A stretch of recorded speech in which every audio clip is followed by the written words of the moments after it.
Nós vamos estudar hoje o nosso tema número 4. O tema número 4 é o caráter de Cristo em nós. Eu não sei se você está com a sua Bíblia. Pegue a sua Bíblia nas mãos. Aqueles que estão aqui conosco também, os membros da equipe, vamos nos concentrar no estudo da Palavra de Deus. Pegue a sua Bíblia. Eu quero fazer mais uma oração com você neste momento. Nosso Deus maravilhoso Pai, nós estamos te adorando, Senhor. E nós estamos prontos para ouvir a Tua voz neste momento de adoração. A nossa adoração a Ti é uma submissão à Tua palavra, à Tua voz, à Tua vontade. E nós queremos descobrir, conhecer, nos aprofundar na Tua vontade, na Tua palavra. Então, Senhor, permita-nos e dá-nos, Senhor Deus, também uma boa transmissão e que todos nós possamos crescer com esse estudo, em nome de Jesus. Amém. No tema anterior, o tema número 3, nós apresentamos aqui um texto bíblico de Mateus capítulo 5, versículo 48. E nós fizemos uma análise desse texto, uma análise hermenêutica desse texto. E ficamos de apresentar hoje um texto, uma citação de Ellen White, no livro Parábola de Jesus, página 69. Mas antes eu gostaria de estudar com vocês um pouco mais na Bíblia, o significado da palavra perfeitos, que aparece ali em Mateus capítulo 5, verso 48. É muito importante nós estudarmos o contexto desse texto. E nós estudamos semana passada e descobrimos então a necessidade de fazermos uma hermenêutica, que é esse estudo mais técnico da Bíblia, onde se analisa o contexto imediato, o contexto histórico, o contexto literário, escriturístico, para compreendermos o que realmente o texto está querendo dizer. É muito importante também observarmos a palavra escrita na língua que a Bíblia foi escrita. E o Novo Testamento, quase todo o Novo Testamento foi escrito em grego. Tem algumas palavras no aramaico e hebraico que aparecem ali, mas praticamente todo o Novo Testamento foi escrito em grego. E se você abrir sua Bíblia em Mateus capítulo 5, verso 48, que é o texto que estudamos na semana passada, você vai ver ali a palavra perfeitos aparecendo. Esse foi o estudo da semana passada. Nós não conseguimos, eu não abordei esse significado da palavra perfeitos na língua grega. E eu quero ler com vocês então aqui agora, capítulo 5, verso 48. E a palavra de Deus diz: portanto, sede vós perfeitos, como perfeito é o vosso Pai Celeste. Mas a palavra perfeito que aparece aí é a palavra teleios. Teleios. E teleios é a palavra derivada do substantivo telos, que significa, ou pode ser traduzida, e é muitas vezes traduzida no Novo Testamento também, por objetivo, propósito, fim. Ok? Então, telos, que significa objetivo e propósito, é a raiz da palavra teleios. E esta é a palavra que Jesus usa aqui em Mateus 5, verso 48. Essa palavra significa um estágio definido de desenvolvimento espiritual para cristãos e os crentes em Cristo Jesus. E essa palavra foi usada para todos os crentes de todas as épocas, na época da Bíblia e também para nós hoje.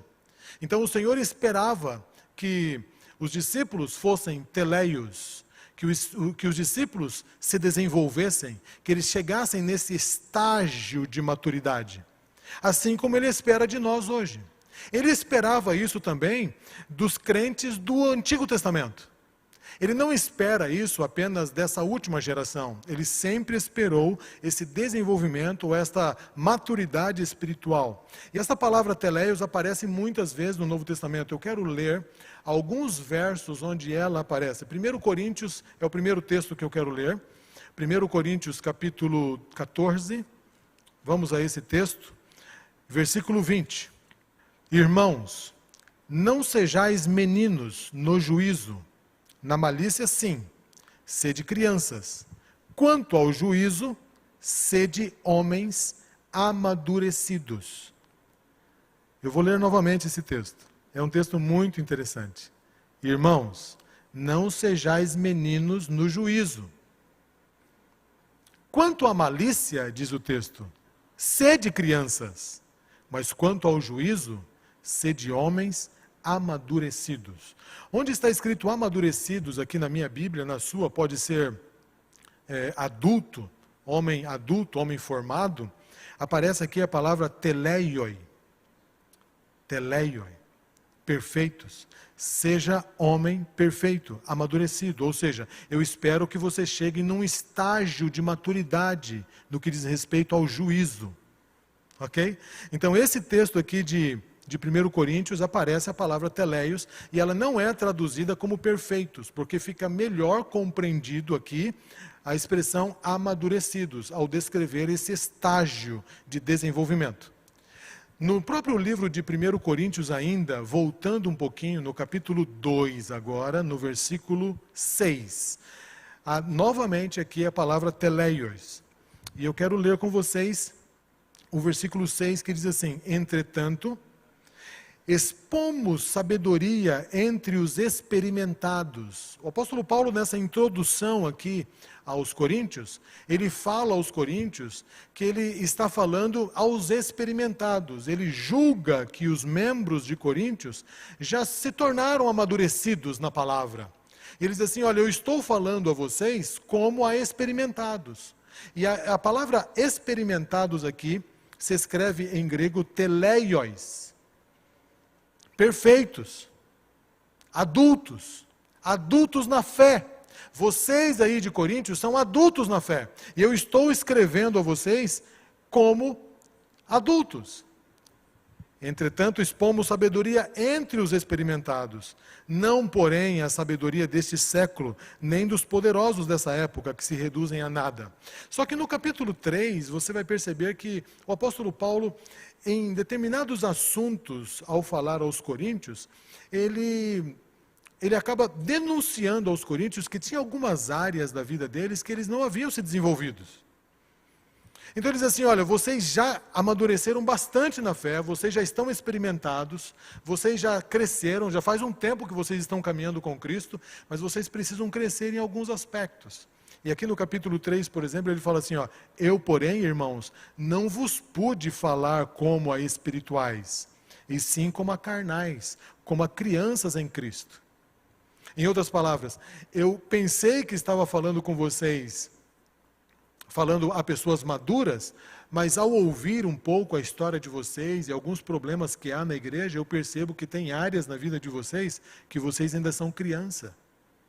Percebem só a incisão ou a menção dessa palavra perfeitos, em que contexto ele aparece? Capítulo 5 de Hebreus também menciona essa palavra. Hebreus capítulo 5. Vamos ler aí alguns versos, tá? Hebreus capítulo 5, versículo 12 a 14. Hebreus 5, 12 a 14 diz assim: pois com efeito, quando devíeis ser mestres, atendendo ao tempo decorrido, tendes novamente necessidade de alguém que vos ensine de novo quais são os princípios elementares dos oráculos de Deus. Assim vos tornastes como necessitados de leite e não de alimento sólido. Ora, todo aquele que se alimenta de leite é inexperiente na palavra, na justiça, porque é criança. Mas o alimento sólido é para os adultos. E a palavra adultos aqui, teleion. Perfeitos, desenvolvido, experimentado. O alimento sólido é para o adulto, para aquele que pela prática tem as suas faculdades exercitadas, para discernir não somente o bem, mas também o mal. No capítulo 6, no versículo 1, ele volta a usar essa palavra. Por isso, pondo de parte os princípios elementares da doutrina de Cristo, deixemo-nos levar para o que é perfeito. Teleioteta, no grego. Não lançando de novo a base do arrependimento de obras mortas e da fé em Deus. Você percebe aqui que bem pertinho o texto aqui, né, o verso 13, o verso 14 do capítulo 5, usa a palavra teleion, E no capítulo 6, versículo 1, usa a mesma palavra, teleion, só que aqui, no português, usa a palavra perfeito. Deixemos-nos levar para aquilo que é perfeito. Ou seja, para aquilo que nos conduz à maturidade, aquilo que é maduro, certo? O Senhor Deus quer que nós nos tornemos adultos espiritualmente, em todas as áreas da vida, mas nós não nos amadurecemos em tudo automaticamente. Nós vamos sendo desenvolvidos com o passar do tempo, assim como criança. A criança, ela aprende a andar numa fase da vida e ela aprende a falar numa outra fase da vida. Você já percebeu isso, né? Normalmente a criança aprende a andar antes de falar. A minha filha começou a andar antes ou mais cedo do que o meu filho. Meu filho é mais velho, ele começou a andar por cerca de 1 ano. E a Rebeca começou a andar um pouquinho antes. Ela não tinha completado 8 meses e já dava alguns passinhos. Até mesmo as crianças, elas se desenvolvem em momentos diferentes, estágios diferentes, dependendo da experiência, dependendo da maturidade. E se você ver uma criança que em 1 ano e 2 meses ainda não andou ou não está andando, você não pode julgá-la e dizer que ela nunca vai andar ou que ela está atrasada, porque cada um tem o seu timer, o seu tempo, certo? Nós estamos falando aqui de seres vivos que precisam de experiências para o desenvolvimento. E o Senhor reconhece isso. E a palavra teleio, que é perfeito, fala sobre esse estágio, que é um estágio no desenvolvimento, que é um estágio assim elevado no desenvolvimento, né? É um estágio que mostra maturidade. Mas interessante que nós não vemos essa palavra perfeito relacionada à impecaminosidade, mas sim a desenvolvimento espiritual. Certo? É interessante isso. Eu vou ler mais um texto. Olha só o que diz Filipenses, capítulo 3. Filipenses, capítulo 3, versos 13 a 15. O apóstolo Paulo fala aqui, usando essa palavra teleios, mais uma vez, nessa ideia de maturidade. E aqui, nesse texto, pelo menos na minha Bíblia, foi traduzido a palavra teleios como perfeitos, semelhante a Mateus capítulo 5, verso 48. E nós vamos ler aqui: irmãos, quanto a mim, não julgo havê-lo alcançado, mas uma coisa faço, esquecendo-me das coisas que para trás ficam e avançando para as que estão diante de mim, então prossigo para o alvo, para o prêmio da soberana vocação de Deus em Cristo Jesus. O apóstolo Paulo diz aqui, olha, eu não alcancei ainda. Eu não cheguei ainda onde deveria chegar. Eu creio que tem muito para eu crescer. E eu quero dizer uma coisa para vocês, queridos. O ideal de Deus para nós é tão grande que, à medida em que a gente tem conhecimento disso, a gente busca esse ideal. E quando a gente acha que está chegando, o ideal de Deus para nós se torna ainda maior. O Senhor projeta para nós mais desenvolvimento, mais crescimento, mais crescimento. Eu acho que nunca nós vamos dizer assim, olha, cheguei. Inclusive Ellen White tem alguns textos, né, que abordam isso, né, que não vai dar para a gente chegar e dizer assim, cheguei, pronto, está resolvido tudo. Agora eu sou perfeito em todas as coisas. Sou maduro em todas as coisas. Porque quando nós chegarmos nesse estágio, nós vamos olhar para Cristo e se permanecermos olhando para Cristo, nós sempre perceberemos que haverá coisas para serem desenvolvidas em nós. E o apóstolo Paulo foi muito humilde aqui em perceber isso. Ele diz assim, olha, eu não julgo o que eu alcancei, mas uma coisa faço. Eu me esqueço das coisas que para trás ficaram, ou seja, para aquilo que eu já venci, está vencido. E eu avanço para aquelas que o Senhor projetou adiante de mim. E aí agora ele fala a todos os líderes, no versículo 15.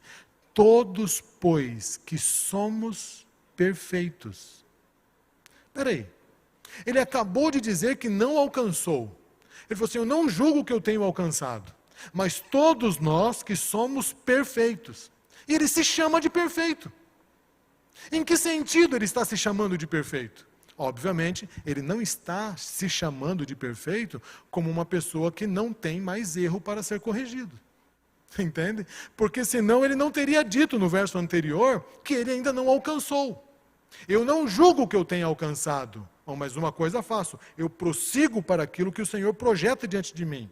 Agora, todos nós que somos perfeitos, é que a palavra perfeitos aqui, como em outros textos que nós acabamos de ler, não quer dizer sem pecado, não quer dizer impecável. Não é que ele chegou num estágio em que ele não peca mais. Ele chegou num estágio de maturidade. Ele se tornou adulto espiritual. E mesmo os adultos erram. E é assim também entre nós e os nossos filhos. O meu filho está ouvindo essa live agora. E o meu filho e a minha filha sabem muito melhor que a maioria dos membros dessa igreja o quanto o pai deles é falho e pecador. Porque eles veem os meus erros todos os dias, lá na nossa casa. Ao me relacionar com eles, eu mostro para eles, não tem como esconder isso. Os meus erros, as falhas. Certo? Eu digo como Paulo, né? Eu não julgo que alcancei isso, eu não alcancei. As pessoas que estão próximas a nós sabem os nossos erros, elas conseguem perceber aquilo que ainda precisamos crescer, e mesmo sendo adultos. E o apóstolo Paulo aqui, ele se considera um adulto espiritual. Todos nós que somos teleios, ou seja, todos nós que somos maduros, tenhamos este sentimento. Queridos, a mostra ou a prova da maturidade é exatamente esse sentimento que o apóstolo Paulo teve. Quanto mais maduros nos tornamos, mais percebemos que somos falhos, mais percebemos que não alcançamos ainda. Tenhamos este sentimento. E se porventura pensais de outro modo, também isso, que Deus vos esclareça.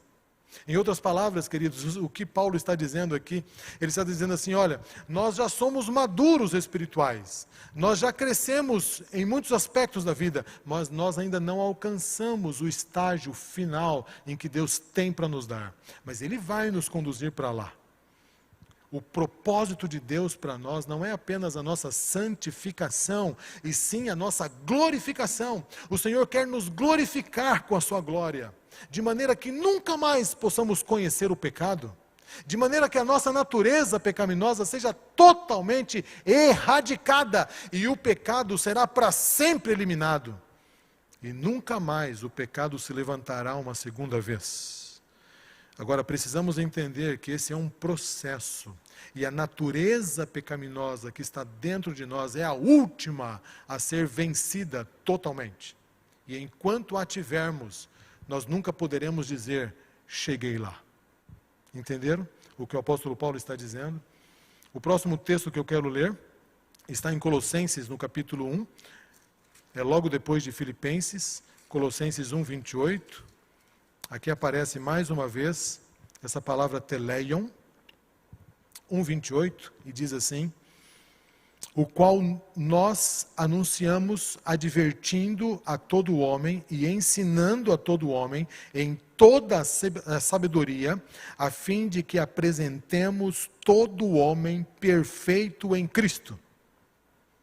Nós estamos ensinando vocês, nós estamos compartilhando o Evangelho a vocês, com o objetivo de que apresentemos todo o homem, ou seja, todos os seres humanos, perfeitos em Cristo Jesus. Ou seja, crescidos em Cristo, maduros em Cristo. Pouquinho depois, em Colossenses ainda, no capítulo 4 agora, no versículo 12, o apóstolo Paulo saúda aqui a Epáfras, pelo ministério de intercessão que ele tem. E ele fala sobre os objetivos alcançados no ministério deste homem. E diz assim, saúda-vos Epáfras, que é dentre vós servo de Deus, servo de Jesus Cristo, o qual se esforça sobremaneira continuamente por vós nas orações, para que vos conserveis perfeitos, teleio, e plenamente convictos em toda a vontade de Deus. Quando alguém se torna convicto da palavra de Deus, ele se torna maduro em Cristo Jesus. Ok? Mas não é apenas essa palavra grega que é traduzida como perfeito. Há uma outra palavrinha, diferente de teleion, que eu quero ler em Hebreus, no capítulo 13. Hebreus capítulo 13, nos versículos 20 e 21. O apóstolo Paulo, que escreveu Hebreus, diz assim: ora, o Deus da paz, que tornou a trazer dentre os mortos a Jesus Cristo, nosso Senhor e grande pastor das ovelhas, pelo sangue da eterna aliança, vos aperfeiçoe em todo o bem, para cumprirdes a sua vontade, operando em vós o que é agradável diante dele, por Jesus Cristo, a quem seja a glória para todo sempre. Amém. Essa palavra aperfeiçoe, que aparece no verso 21, que o Senhor Jesus Cristo, que Deus aperfeiçoe você, é o texto que está dizendo aqui. Essa palavra aperfeiçoe, katartsai, diferente da palavra que estávamos lendo até então. A palavra katartsai provém de catártizo, e o seu significado é ser plenamente equipado, adaptado para o serviço na obra da igreja. Então o que o apóstolo está dizendo aqui é que ele está orando, ele está pedindo que Deus, o Deus da paz, equipe, prepare os líderes da igreja para cumprirem a vontade de Deus, que eles sejam equipados, que eles sejam plenamente preparados, e assim eles executem o seu ministério. A preocupação do escritor aqui tem a ver com o equipamento, para que Deus possa equipar inteiramente os crentes em cada boa obra e andarem na vontade de Deus. Efésios capítulo 4 apresenta essa palavra também, quando nós somos preparados, equipados para o serviço. E olha só o contexto em que Paulo usa, versículos 11 a 13. Aqui está falando sobre o ministério. Todos nós temos um ministério, nós recebemos dons de Deus. E o Senhor dá esses dons com vistas ou com objetivos específicos. E olha só os objetivos que Paulo então apresenta para recebermos esses dons de Deus. Capítulo 4, versículos 11 e 12. E ele mesmo, diz a Bíblia, concedeu uns para apóstolos, outros para profetas, outros para evangelistas e outros para pastores e mestres, com vistas ao aperfeiçoamento. Aqui aparece a palavra. E essa palavra aperfeiçoamento aqui tem a ver com esse estágio de desenvolvimento.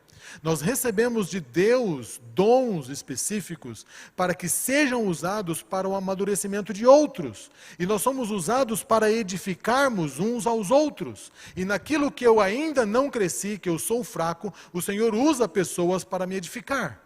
E me usa para edificar outros. E aqui aparece a palavra aperfeiçoamento dos santos, para o desempenho do seu serviço, para a edificação do corpo de Cristo. Os ministros devem levar o rebanho à perfeição, esse texto está dizendo aqui.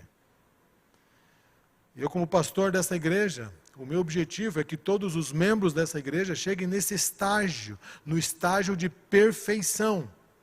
Agora, você entende aqui que estágio é esse? É um estágio de maturidade espiritual, de aperfeiçoamento espiritual, para que você também, sendo forte nesse aspecto, fortaleça outros, para que você ajude outros. A maturidade do caráter cristão, é isso que Deus quer. Deus proveu dons para o nosso desenvolvimento, em busca dessa maturidade. E nós precisamos almejar essa maturidade. Assim como os pais querem que os seus filhos cresçam e se desenvolvam. Hoje eu abraço os meus filhos, especialmente o meu filho mais velho, o Rafael. Ele está do meu tamanho praticamente. Praticamente não. Ele já está me passando, na verdade. Já passou a Leninha recentemente, né? A Leninha é só isso aqui, mais baixa que eu.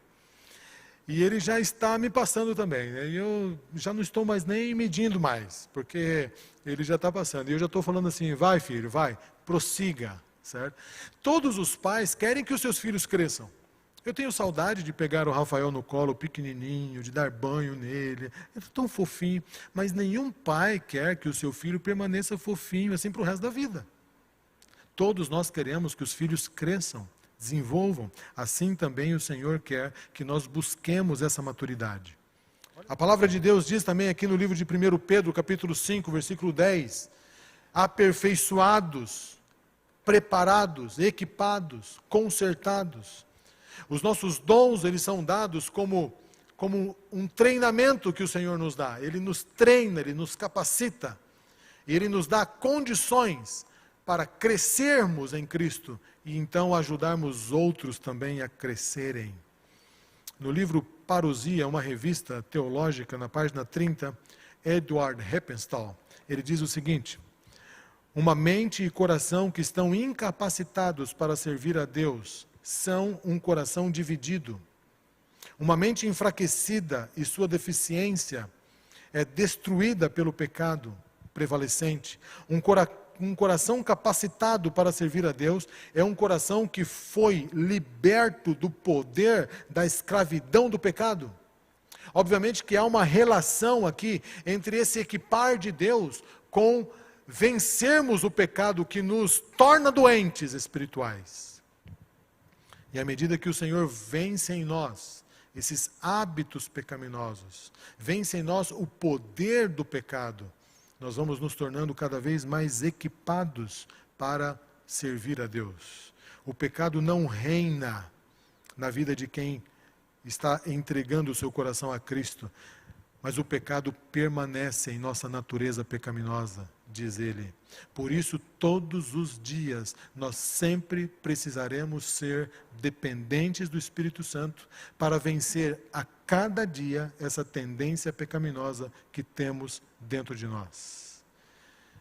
E depois, então, de observarmos esses textos que apresentam essas palavras, pelo menos duas aqui no grego que vimos, que são traduzidas para o português como perfeitos ou relacionados à perfeição, e percebermos que essas duas palavras estão relacionadas ao desenvolvimento, eu quero agora então passar a vocês o texto de Ellen White, a citação de Ellen White, a citação de Parábolas de Jesus, página 69.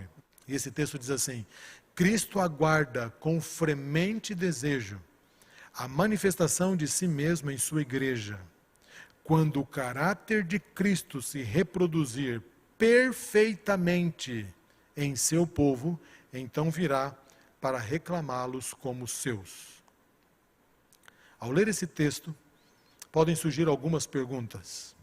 Uma pergunta possível: seria correto afirmar que a volta de Jesus estaria relacionada com a perfeição de caráter apresentada por sua igreja? Bem, o texto diz que sim, há uma relação, mas o texto não está dizendo que há uma dependência. Ok? Isso é muito importante. Segunda pergunta que pode surgir: seria correto afirmar que reproduzir perfeitamente o caráter de Cristo seria alcançar um estágio de impecaminosidade? Bem, o texto não diz isso. Mas nós precisamos ver o contexto para entender o que o texto está dizendo. E é o que nós vamos fazer agora. E a terceira pergunta que pode surgir: o que significaria, então, desenvolvermos um caráter semelhante ao de Cristo em preparo para a sua volta? Essas perguntas serão analisadas agora, nessa parte final da mensagem, onde estamos fazendo uma hermenêutica desse texto de Ellen White. Bem, eu vou ler novamente aqui o texto que diz assim: Cristo aguarda com fremente desejo a manifestação de si mesmo em sua igreja. Quando o caráter de Cristo se reproduzir perfeitamente em seu povo, então ele virá para reclamá-los como seus. Estudar o contexto desta citação é muito importante, irmãos. Muito importante. Aliás, fazer uma hermenêutica dos textos de Ellen White, assim como fazemos quando estudamos a Bíblia, é tão importante quanto fazer da Bíblia. Porque se nós deixarmos de analisar o contexto em que ela está dizendo, nós vamos acabar pegando, ou sermos tentados a pegar, uma citação fora do seu contexto, ou uma citação assim, pinçada, né? Uma citação que pode ficar distorcida. Então nós temos que analisar o que ela está dizendo, o que ela não está dizendo. Se nós interpretarmos que a produção perfeita do caráter de Cristo em seu povo significa tornar-se totalmente sem pecado, assim como Cristo foi, então isso levaria-nos a concluir de que todos nós, como igreja, como povo, precisamos vencer todos os pecados, inclusive a nossa natureza pecaminosa, para que Cristo volte. Essa conclusão estaria relacionada. Mas se o texto não está se referindo à impecaminosidade, qual seria o ensino, então, que ele está fazendo? E é isso que nós vamos ver. Primeiramente, nós precisamos perceber que o texto não menciona absolutamente nada sobre impecaminosidade. O texto não fala isso. Se ele não fala isso, nós temos que olhar o que ele diz em todo o capítulo, pelo menos, e nós estamos tratando aqui do capítulo 3 do livro Parábolas de Jesus, o que Ellen White diz em todo o capítulo, para vermos se tem alguma relação com essa ideia. A pergunta mais importante: o que para Ellen White significa reproduzir o caráter de Cristo em nós? Essa é a pergunta mais importante. Como eu disse, essa citação ela está no fechamento do capítulo 3 do livro Parábolas de Jesus, onde ela fala sobre o crescimento e produção de frutos na vida das pessoas. E eu quero sugerir, como leitura de família, como tenho feito a cada sábado aqui, que você leia com a sua família esse capítulo 3, para você entender todo o contexto e vá sublinhando ali. Eu separei algumas citações do capítulo para você conhecer o contexto dessa citação. Ok? Ao observarmos então esse capítulo, nós percebemos que há um movimento aqui, um movimento de semeadura, desenvolvimento e colheita. Ellen White começa falando sobre semeadura, ela fala sobre o desenvolvimento da planta e fala sobre a colheita final. E ela relaciona essas plantas, ora ela relaciona aos crentes que já conhecem a Cristo, e ora ela relaciona aqueles que ainda vão conhecer a Cristo. Mas Ellen White está falando aqui sobre o desenvolvimento das pessoas, e ela usa uma figura de linguagem, e ela pega da própria Bíblia, porque Jesus Cristo usou a parábola da semente, da semeadura e da colheita para exemplificar como é que as coisas acontecem no reino dele. E ela então extrai esses ensinamentos de Cristo e ela agora vai abordar nesse capítulo 3 a semelhança entre a semeadura, desenvolvimento e colheita das plantas com a nossa semeadura, desenvolvimento e colheita. Ok? Então eu quero colocar aqui o primeiro verso que eu quero colocar está na página 66 e 67. A planta cresce, recebendo o que Deus provê para sustentar-lhe a vida, aprofunda a raiz no solo, absorve o sol, o orvalho e a chuva. Áureas propriedades vitalizantes no ar. Assim deve crescer o cristão, cooperando com os agentes divinos. Olha só que texto interessante. Ela menciona aqui a forma como as plantas crescem. E você percebe que no crescimento de uma planta, a planta ela não está preocupada com o seu próprio crescimento. E ela também não fica aflita por não estar crescendo. Isso também deve acontecer conosco. A única coisa que a planta precisa, na verdade, é estar em contato com aquilo que a faz crescer.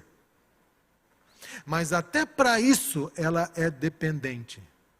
E nós também somos dependentes. Queridos, o Espírito Santo de Deus é quem nos coloca numa situação, numa posição em que podemos ter contato com aquilo que produzirá crescimento em nós. Se não for pelo Espírito Santo, nós não vamos buscar a palavra. Se não for pelo Espírito Santo, nós não vamos ter nenhum tipo de desejo de buscar a Deus. O nosso coração, ele nasce, e ao nascermos com a nossa natureza pecaminosa, inclinados para longe de Deus. Nós não temos uma inclinação natural para Deus. As plantas precisam do sol, e nós precisamos do sol da justiça. Mas nós não temos essa necessidade clara para nós. É Deus que precisa mostrar isso para nós. Assim como alguém planta, e Ellen White fala sobre isso, é Deus quem nos planta, é Deus quem aduba, são as mãos de Deus quem executa todas as obras de desenvolvimento em nós. Por isso o nome de Deus é glorificado. A salvação depende totalmente de Deus. E o Senhor colocou dentro de nós, então, a possibilidade de aceitarmos ou recusarmos a obra de Deus em nós. E essa é a única diferença entre nós e as plantas. Agora, quando o Espírito Santo nos conduz a essa possibilidade de desenvolvimento, e nós deixamos o Senhor produzir em nós o desenvolvimento, acontece conosco o que acontece com as plantas. Na página 67, Ellen White diz assim: como a planta enraiza-se no solo, devemos também arraigar-nos profundamente em Cristo. Como a planta recebe o sol, o orvalho e a chuva, também devemos abrir o coração ao Espírito Santo. A obra deve ser feita não por força nem por violência, mas pelo meu Espírito, diz o Senhor. Confiando constantemente em Cristo como nosso Salvador pessoal, cresceremos em tudo naquele que é a cabeça.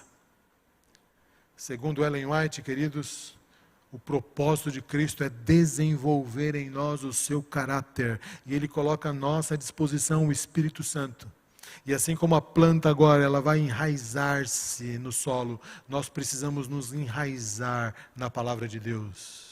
Nós precisamos permitir que o sol brilhe em nós. Nós precisamos deixar que o Senhor nos desenvolva. O objetivo da vida cristã, diz Ellen White, é a frutificação. E eu vou ler agora esse texto com vocês, está na página 67 também. Cristo procura reproduzir-se no coração dos homens, e faz isso por intermédio daqueles que nele creem. O objetivo da vida cristã é a frutificação e a reprodução do caráter de Cristo no crente, para que se possa reproduzir em outros. Esse texto aqui, ele é muito importante para compreendermos o que ela diz no final do capítulo. Ela está dizendo aqui, queridos, que o propósito de Cristo é desenvolver em nós o seu caráter. E como é que ele faz isso? Ele faz isso por meio da obra do Espírito Santo. Mas com que objetivo? Para que nós possamos nos reproduzir em outras pessoas. Ou seja, refletirmos na vida de outros o caráter de Cristo, a fim de que outras pessoas possam conhecer a Cristo. Segundo ela, a planta não germina, ela não cresce e nem produz fruto para si mesma. Assim também nós não devemos crescer produzindo fruto para nós mesmos. O foco não está no nosso próprio desenvolvimento para que nós sejamos grandes, para que nós sejamos perfeitos, para que nós sejamos salvos. O foco aqui é que nós morramos para o nosso próprio eu e vivamos pela salvação de outros.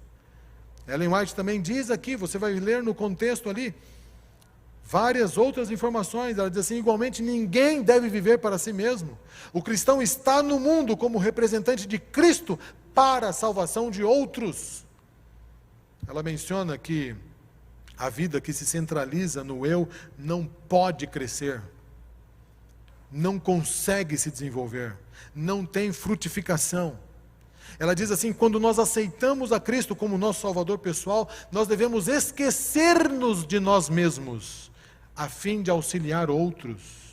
Em outras palavras, queridos, Cristo está nos chamando para um ministério. E nesse contexto aqui, Ele está nos chamando para um ministério.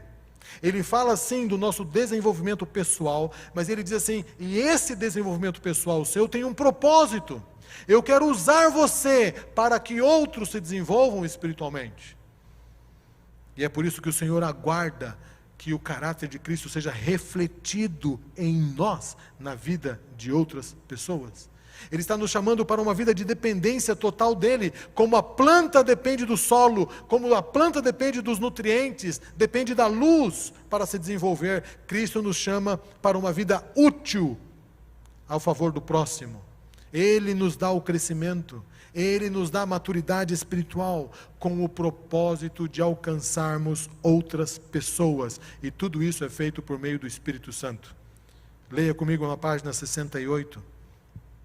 Página 68, ela diz assim: recebendo o Espírito de Cristo, o Espírito do amor abnegado e do sacrifício por outrem, crescereis e produzireis fruto.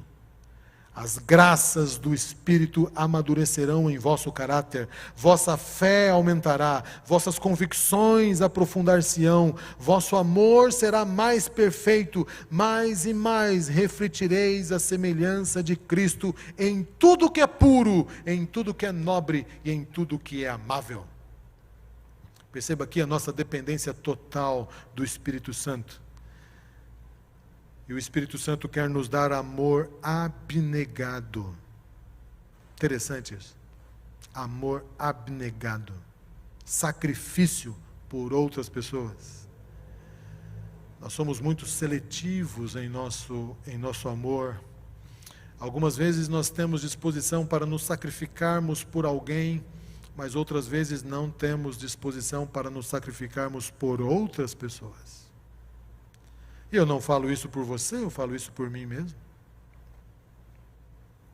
Porque o nosso coração é egoísta, orgulhoso, e ele precisa ser consertado, e o Espírito Santo está trabalhando para nos consertar. E quais são esses frutos, então, que o Espírito Santo produz, que na verdade é um fruto, é um fruto só, o fruto do Espírito? Ellen White menciona que fruto é esse? E ela vai mencionar, e depois você vai ler aí na sua casa, ela menciona Gálatas 5, 22 e 23, onde o apóstolo Paulo fala sobre o fruto do Espírito. Ela vai mencionar que o fruto do Espírito é o amor, é a alegria, a longanimidade, benignidade, bondade, fidelidade, mansidão, domínio próprio. O mesmo texto de Gálatas capítulo 5. Esse fruto jamais perecerá. Esse fruto produzirá uma colheita muito grande. E nos conduzirá ao preparo para a vida eterna. E imediatamente depois de falar sobre esses frutos do Espírito, esse fruto do Espírito produzido em nós, ela então menciona o texto que nós estamos estudando, que eu vou projetar de novo para você, para que a gente veja o contexto dele, o contexto imediato.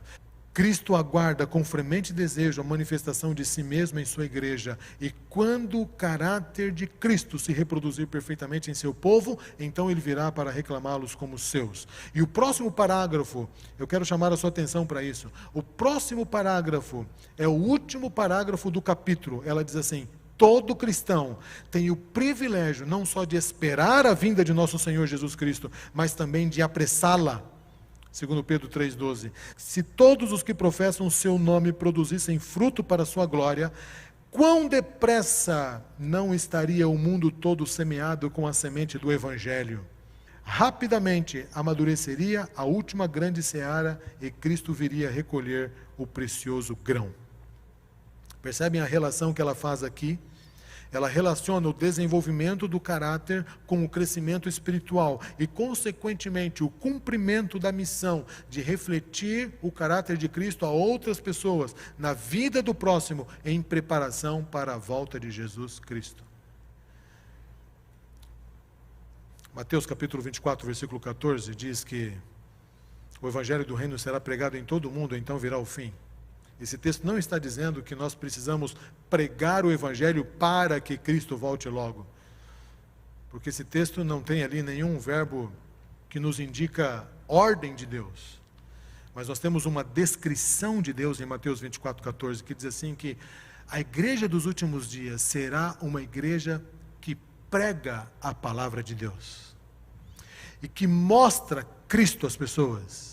E se você olhar o contexto de Mateus 24, versículo 14, e você vai ver ali que o amor de muitos se esfriará, mas aquele que perseverar até o fim será salvo. Aquele que perseverar amando até o fim será salvo, em outras palavras, porque o amor de muitos se esfriará. Mas aquele que perseverar amando, aquele que perseverar parecido com Cristo, aquele que fizer a obra que Cristo faz.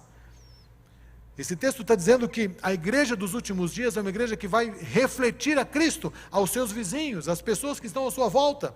As pessoas vão olhar para nós e vão ver que nós nos parecemos com Cristo, que nós somos semelhantes a Cristo. E é nesse contexto, queridos, que nós precisamos pregar o Evangelho, não só em palavras, mas especialmente mostrando isso às pessoas. E esse texto aqui fala muito conosco.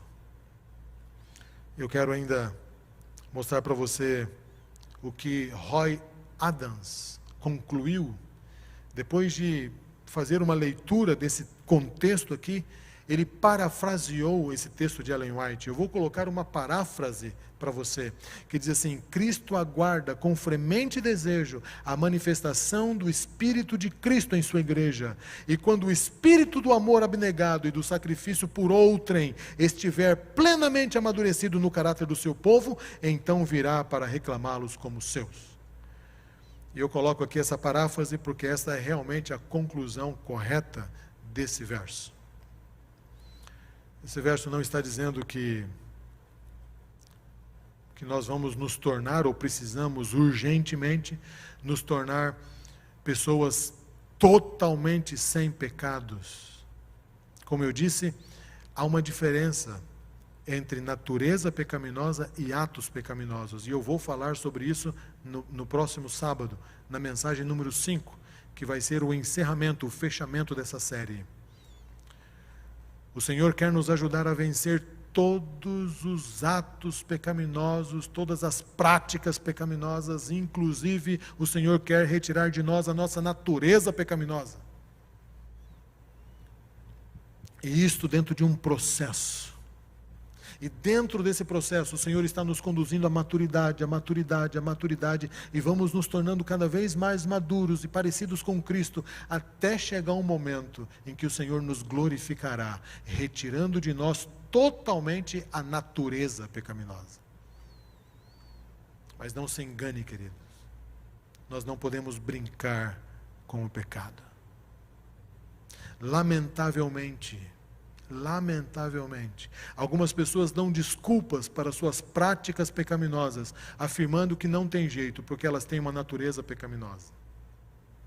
Mas essa nossa natureza pecaminosa, ela pode estar subjugada a Deus, em oração, em dependência, e Cristo nos dará vitória sobre as nossas práticas pecaminosas. Então nos pareceremos cada vez mais com Cristo. Eu quero concluir as citações de Ellen White com duas outras citações. No próprio livro Parábolas de Jesus, na página 384, Ellen White diz assim: a perfeição de caráter do cristão é alcançada quando o impulso de auxiliar e abençoar a outros brota constantemente do íntimo, quando a luz do céu encher o coração e for revelada no semblante. Você percebeu aí? Que a perfeição de caráter de Cristo em nós é alcançada não quando vencemos essa natureza. Isso será definitivo por ocasião da glorificação, mas até que chegue lá, esta perfeição de caráter, ela é alcançada quando o impulso de auxiliar e abençoar outros brota constantemente no íntimo do coração. E o Senhor quer brotar isso em nós. Essa relação é muito forte. Você viu o texto da lição da escola sabatina, nessa semana aí que passou. Lá está um texto de Testemunho para a Igreja, volume 9, página 189. Acompanhe a leitura comigo, eu coloquei o texto todo.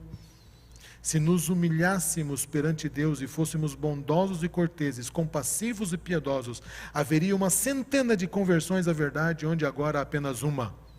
Mas, professando sermos convertidos, carregamos conosco uma carga de orgulho, que consideramos excessivamente preciosa para ser abandonada. É nosso privilégio, queridos, depositarmos esse fardo aos pés de Jesus, assumindo em seu lugar o caráter e semelhança de Cristo. O Salvador está esperando que assim procedamos.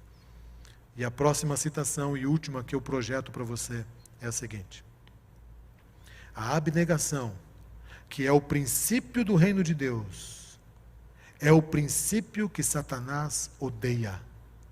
Ele nega a existência desse princípio. A obra de Cristo e de todos os que adotam o seu nome tem por fim refutar essa pretensão de Satanás. Foi para dar com sua própria vida um exemplo de abnegação que Jesus veio em forma humana, e todos os que aceitam esse princípio devem ser cobreiros seus e demonstrar na vida prática este princípio. Satanás fará de tudo, para negar a abnegação. Ele é contra a abnegação, porque a abnegação, ela é oposta ao orgulho e ao egoísmo. E quanto mais nos tornamos abnegados, ou seja, mais despreocupados conosco mesmo e mais preocupados com outros, mais semelhantes a Cristo nos tornamos. Foi para isso que Jesus veio. O texto de Ellen White diz, ele deu na sua vida o exemplo de abnegação. Ele veio em forma humana para mostrar para nós o que é ter uma vida de entrega. E todos aqueles que aceitam esse princípio devem ser cobreiros dele. A manifestação do caráter de Cristo em nós é o que Ellen White está dizendo nesse texto aqui.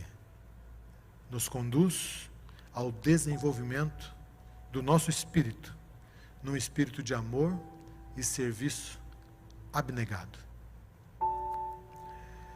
Deus tem falado muito comigo nessas mensagens, nessa série. E já faz um tempo que Deus tem me chamado para buscá-lo mais.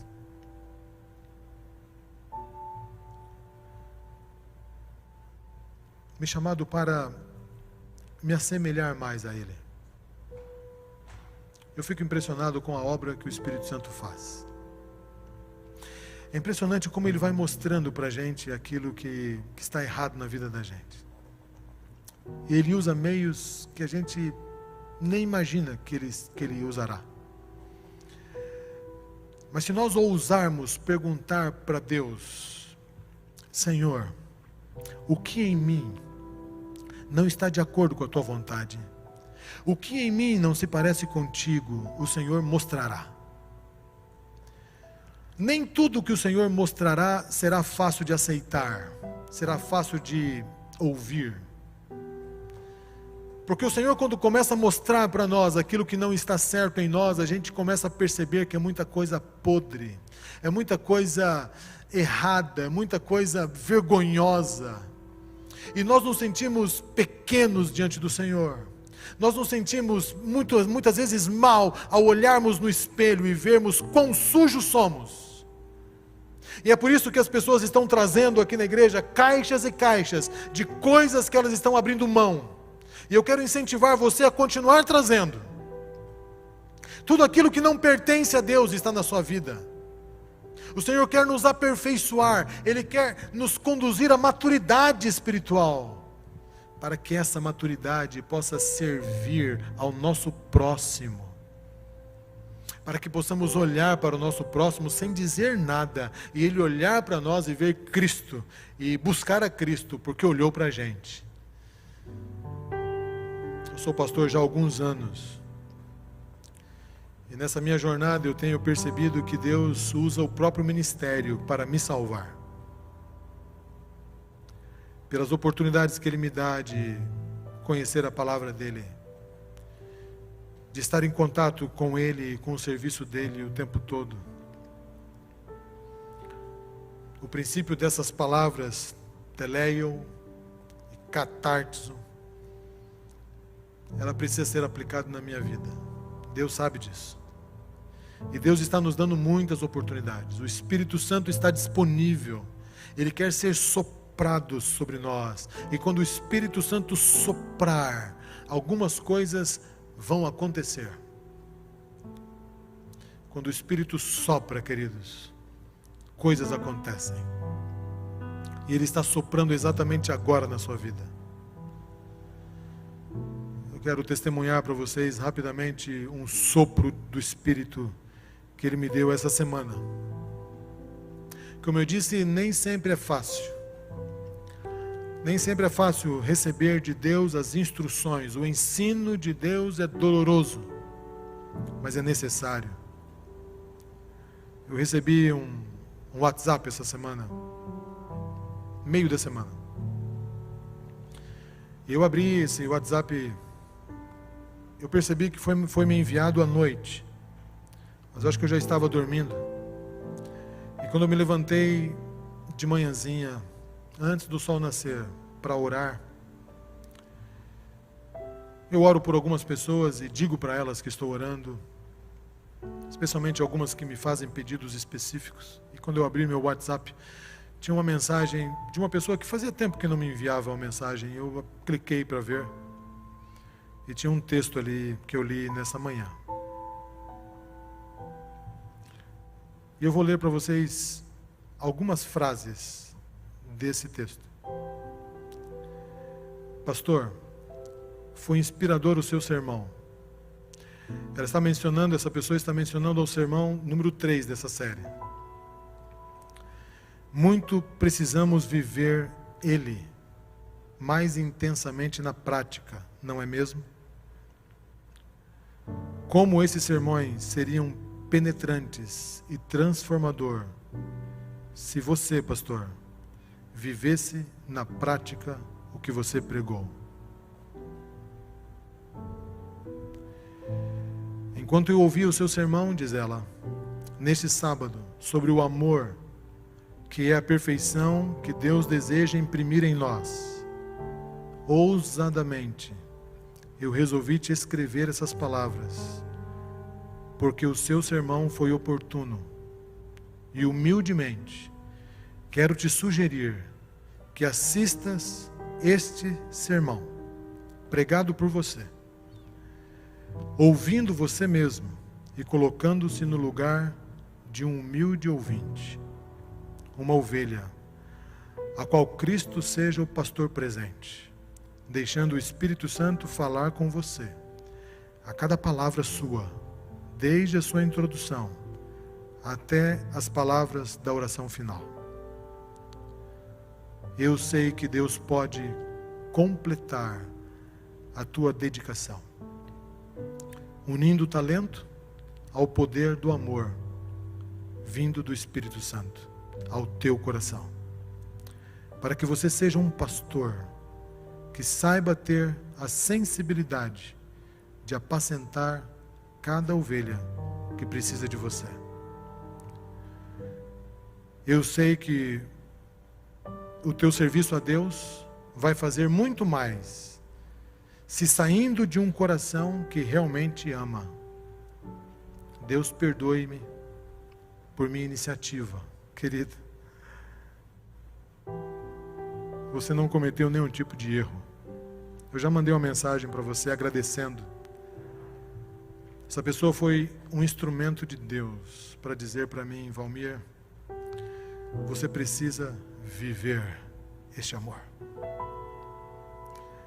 E quando eu olho para trás, irmãos, e vejo os meus atos egoístas, orgulhosos,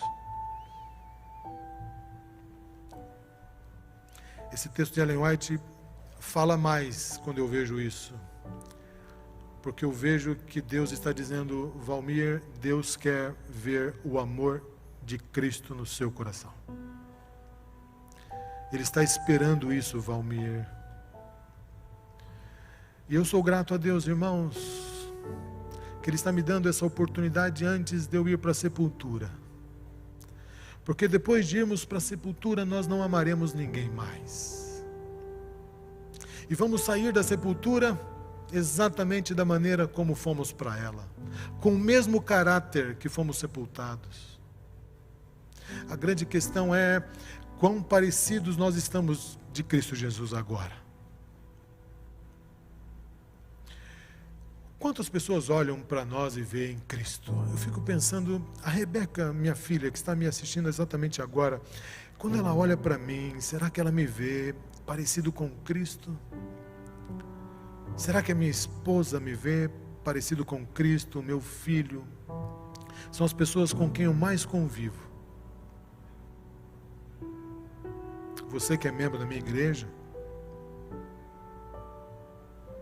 Talvez você me veja como essa pessoa, esse irmão, esse membro da igreja me viu, como alguém que não revelou Cristo na vida dela.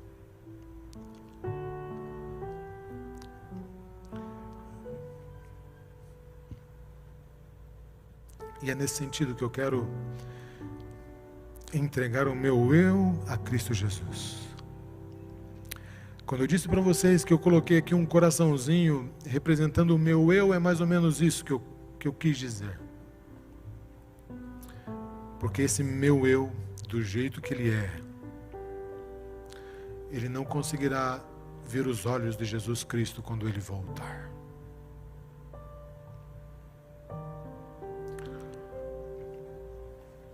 Há uma música que Fernando Iglesias gravou, que faz algumas perguntas, né? E tem perguntas nessa música que a gente consegue responder, porque a gente sabe o que é que está impedindo a gente de receber o Espírito Santo. Tem perguntas nessa música que ele faz assim, por exemplo, por que razão, por que será que o Espírito Santo ainda não foi derramado sobre a igreja? Por que será que nós temos tudo nas mãos, mas não temos fogo no altar? Essa pergunta a gente consegue responder. Se você está orando a Deus, Ele está te mostrando o que é que está faltando na sua vida. E ao Ele te mostrar o que está te faltando, você precisa urgentemente agir. Porque se você não agir, o seu coração vai ficar duro. E o pecado contra o Espírito Santo é o único que não tem perdão. Porque o Espírito continuará falando e você perderá a capacidade de ouvir. E se o Espírito Santo está te falando agora, o que é que está te faltando? Ele quer ouvir agora uma resposta positiva ao lado de Jesus Cristo. Porque quando o Espírito Santo soprar, diz a música, algo maravilhoso vai acontecer. Mas para isso, a comunhão precisa ser a nossa arma principal. O Simei vai cantar essa música. E enquanto ele estiver cantando, eu quero convidar você a fazer uma oração de entrega a Cristo mais uma vez.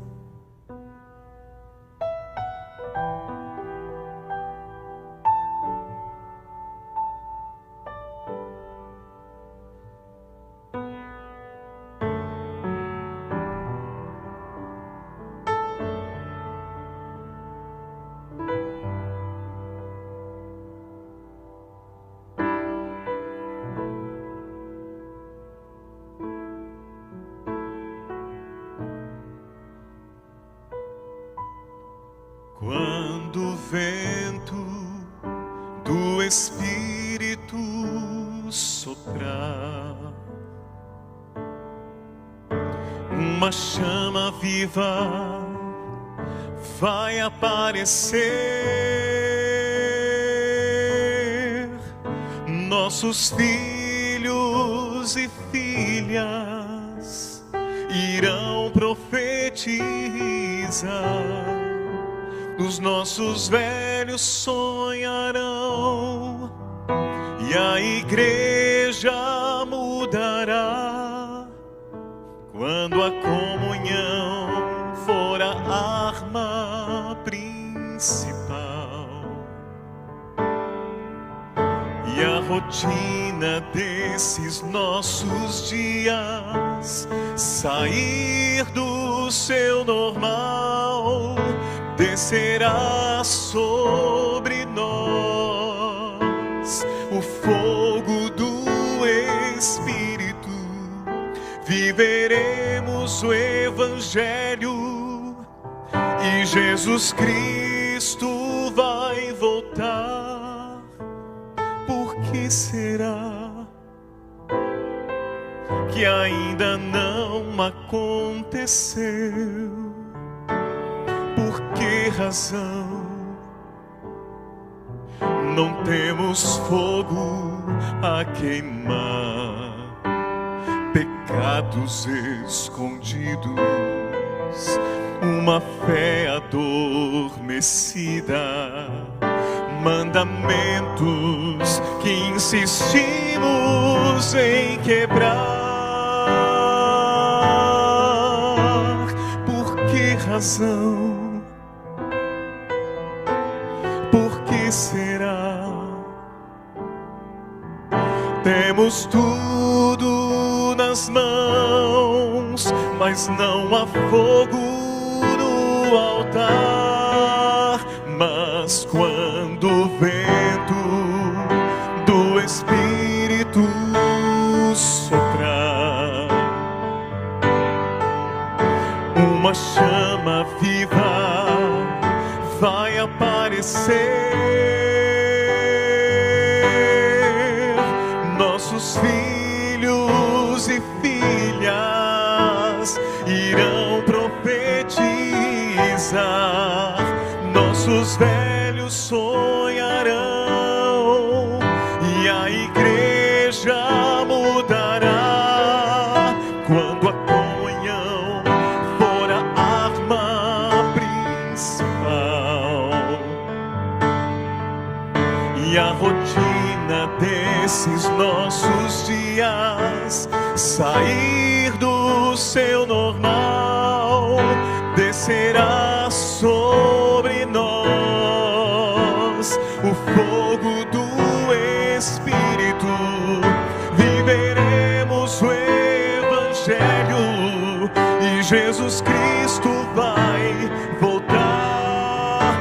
Viveremos o Evangelho e Jesus Cristo vai voltar.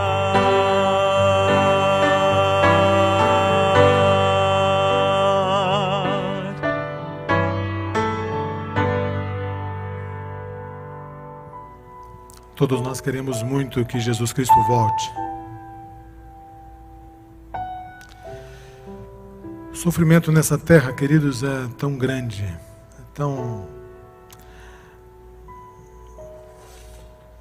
é tão profundo. E quando olhamos para os prazeres que essa terra dá, nós concluímos que não tem nada que vale a pena. Eu quero dizer a você que Deus quer nos dar um estilo de vida muito diferente do que o estilo de vida que o mundo oferece. E essa nova vida eterna que nós buscamos, nós podemos já começar a experimentá-la aqui, nesse processo de santificação. É verdade que a glorificação final ocorrerá quando Jesus voltar, mas para chegarmos lá, nós precisamos estar no processo, sermos conduzidos à maturidade. Deixa Deus conduzir você. Eu sei que dói, mas é necessário. Vamos orar. Deus e Pai, obrigado, Senhor, porque o Espírito Santo está sendo soprado sobre nós. Obrigado, Senhor, porque a Tua palavra nos alimenta. Obrigado, Senhor, porque o Senhor está nos ensinando. Torne-nos maduros em Cristo Jesus. Desenvolva em nós um caráter semelhante ao de Cristo. Prepare-nos para a sua volta. E usa-nos, Senhor, para que o caráter de Cristo em nós seja refletido na vida das pessoas que estão ao nosso lado. As pessoas que entram em contato conosco possam ver Jesus Cristo. E como diz o texto de Parábola de Jesus, capítulo 3, nós possamos ser uma planta em desenvolvimento, que reflete o caráter de Jesus Cristo a outras plantas que estão em desenvolvimento. Obrigado, Senhor, por esta oportunidade hoje. Toma-nos em Tuas mãos, em nome de Jesus. Amém.